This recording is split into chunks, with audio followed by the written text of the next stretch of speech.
पानी P P कर अडानी को गाली देने वाले राहुल गांधी अब चुप्पी साधे बैठे हैं। संसद से लेकर सड़क तक खूब हल्ला मचा गया, प्रधानमंत्री को भी घेरा, लेकिन 19 मई की वो तारीख के बाद अब राहुल गांधी की जुबान मानो बंद हो गई है।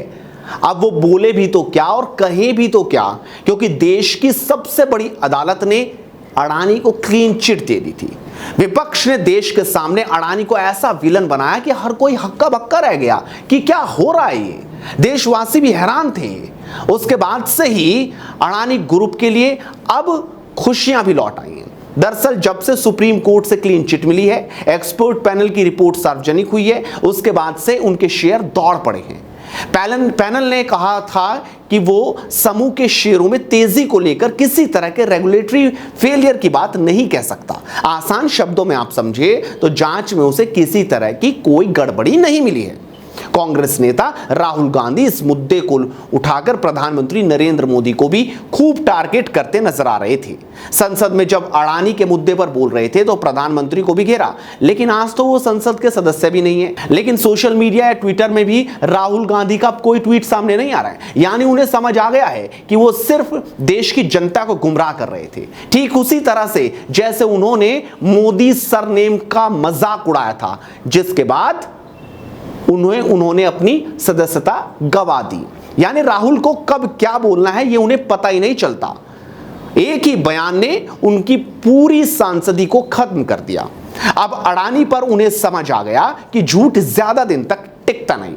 आपको बता दें कि एक्सपर्ट पैनल की रिपोर्ट सामने आने के बाद अब भारतीय जनता पार्टी ने भी राहुल गांधी को घेरने में कोई कसर नहीं छोड़ी। लगातार उनके ट्वीट सामने आ रहे हैं और उन्हें झूठ की मशीन बताया जा रहा है। आप ये वीडियो देखिए, जब राहुल गांधी बोल रहे थे तब वो तो चाहते थे कि देश जाग जाए।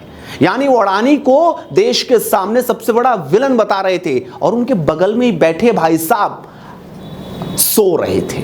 आप समझिए, इनकी आंखों में नींद थी और राहुल गांधी अडानी पर बोल रहे थे। आपको यह भी बता दें कि हिंडनबर्ग की रिपोर्ट आने के बाद सुप्रीम कोर्ट ने मामले की जांच के लिए 6 सदस्यीय समिति का गठन किया था। विशेषज्ञ समिति की अध्यक्षता सुप्रीम कोर्ट के रिटायर्ड जज एएम स्प्रे ने की थी। हिंडनबर्ग की रिपोर्ट में उद्योगपति गौतम अडानी की अगुवाई वाले समूह पर शेयरों में गड़बड़ी और धोखाधड़ी में शामिल होने का आरोप लगाया गया था। समूह ने आरोप को सिरे से खारिज करते हुए इसे पूरी तरह से आधारहीन बता दिया, जो राहुल और पूरे विपक्ष के लिए एक बड़ा झटका है। समिति ने यह भी कहा कि सेबी विदेशी संस्थाओं से धन प्रवाह के उल्लंघन की अपनी जांच में कोई सबूत नहीं जुटा सकी है।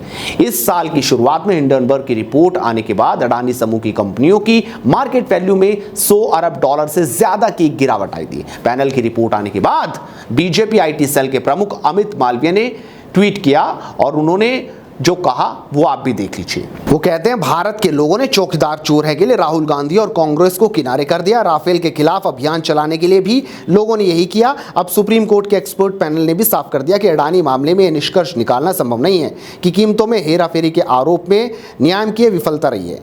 अमित मालवीय ने कहा कि राहुल गांधी के भाषण लिखने वालों को अब कुछ और सोचना होगा ताकि उनकी झूठ की मशीन चलती रही। तो देखा आपने आखिरकार किस तरीके से राहुल गांधी की अब चुप्पी नजर आ रही है। उनके ट्विटर अकाउंट पर भी आप नजर डालें तो कोई ट्वीट आपको अब नजर नहीं आएगा। यानी चुप्पी अब लग चुकी है। उन्हें समझ आ गया है कि झूठ अब देश के सामने जा चुका है। आप अपनी राय रखिए इस वीडियो पर, साथ ही जुड़ रही हेडलाइंस के साथ, क्योंकि मुद्दे की बात ऐसे ही चलती रहेगी बदस्तूर। नमस्कार।